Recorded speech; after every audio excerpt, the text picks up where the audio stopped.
कमलायतलोचन लोकपते विजयी भव वेङ्कटशैलपते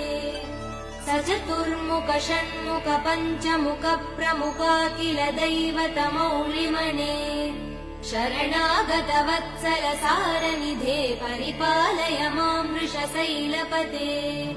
अतिवेलतया तव दुर्विषहैयनुवेल कृतैरपराध सदैः हरितं त्वरितं वृषशैलपते परया कृपया परिपाहि हरे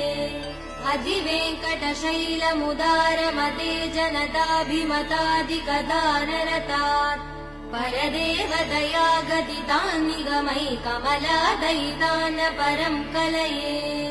कलवेणुरवा वसगोपवधू शतकोटिवृतात् स्मरकोटिसमात्